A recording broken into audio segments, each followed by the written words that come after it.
Salut à tous, c'est Petro. Aujourd'hui, on va parler des spoils de ce chapitre 1061 de One Piece. Chapitre qui va être fort intéressant. Je pense que ça fait 3 chapitres. On a dinguerie sur dinguerie. Il y aura malheureusement, mais heureusement pour Oda, quand même une pause la semaine prochaine afin qu'il se repose. Il n'a qu'à prendre son temps. Là, on est vraiment en train d'enchaîner. Après qu'on ait vu un personnage assez mystérieux, on a eu un mini développement parce que là, on peut quand même savoir quel est son pouvoir. Peut-être que c'est Uranus, peut-être un fruit de démon. On ne sait pas exactement, mais au moins on l'a vu en action. On a eu Im donc en action au chapitre 1060 et là au chapitre 1061, ben, on aura l'apparence d'un personnage iconique. Mais avant de parler de ça, on va faire tout doucement. On va commencer par le début. Donc chapitre 1061 qui va s'intituler Ikrid, je sais pas si je le dis bien, Ikrid, je sais pas exactement. En tout cas, l'île du futur, c'est l'île vers laquelle le fils et son équipage se dirigent et qui appartient à Vegapunk. C'est un peu bizarre. On n'a pas dit que c'est là-bas qu'il a grandi, mais que cette île appartient à Vegapunk.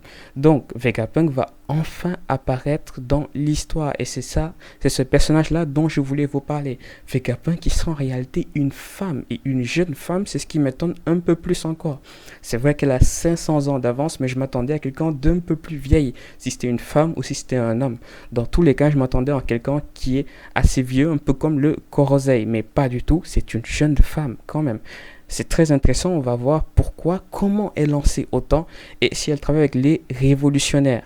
Voilà. Une base des marines est située près de cette île et donc les enfants qu'on avait vus donc à Punkasa ben, sont là-bas avec Tashigi et quelques membres du SWORD. Et on a Hermep qui demande tout simplement qui veut aller voir Vegapunk pour lui demander des séraphins afin qu'il aille plutôt sauver Koby, son frère, son ami. Maintenant, est-ce qu'on aura une alliance Luffy Hermep, sachant que l'équipage a été divisé en deux.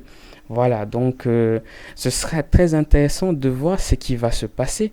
Est-ce que Luffy vont aller, parce que eux, on sait que la prudence, c'est pas leur fort, sûrement ils vont aller voir, ou plutôt aller sauver Koby, mais ce serait un peu bizarre parce que quand même on parle d'un Yonko, on parle de Barbe Noire. Je pense qu'ils devraient prendre leur temps et surtout que j'ai du mal à croire que Koby a été vraiment kidnappé.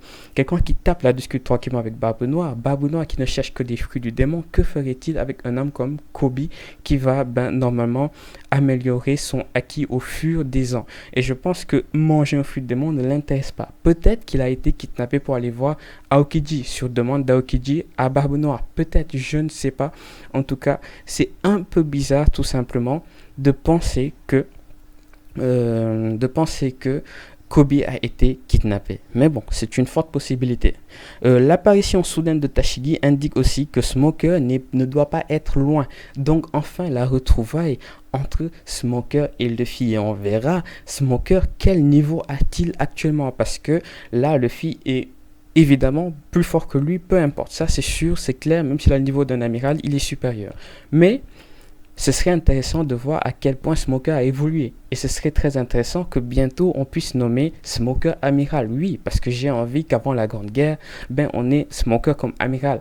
Pas attendre à la fin de la Grande Guerre et voir peut-être Smoker amiral en chef et Koby amiral de la marine. Moi ça m'intéresse pas tellement. J'ai envie de voir Smoker actuellement devenir un amiral. Mais je pense que ça aussi, ça l'intéresse pas, un peu comme Garp. Ben, ce sera tout pour les leaks qu'on a actuellement, mais je pense que s'il n'y a que ça qu'on aura durant ce chapitre. Et donc, j'avais dit que l'équipage est divisé en deux, et donc l'équipe qui se trouve actuellement sur l'île, c'est Luffy, Chopper, Bonnet, bon, qui ne fait pas partie de l'équipage, mais Jawale et Bonnet, et Jinbei. Donc Luffy, Chopper et Jinbei, ça suffit largement quand même. Ils sont assez puissants, Chopper a assez de puissance, Jinbei même chose, et Luffy très clairement, lui, il règle le problème de n'importe qui. Voilà. Donc l'élément le plus choquant de ces premiers spoils est que Vegapunk est une fille. Oui, moi ça ne me choque pas en tout cas. Beaucoup pensent qu'il pourrait être la mère de Luffy, mais bon. C'est un peu chelou toutes ces histoires-là. Je pense que quand même, franchement, ce serait même pas très intéressant si Vegapunk devient la mère de Luffy. Voilà, c'est la fin de cette vidéo. Merci de l'avoir regardé. Et si vous avez aimé, n'oubliez pas de lâcher le petit like qui serait beaucoup et très important pour moi. Et aussi, n'hésitez pas à vous abonner. Ici, on parle de One Piece en long et en large.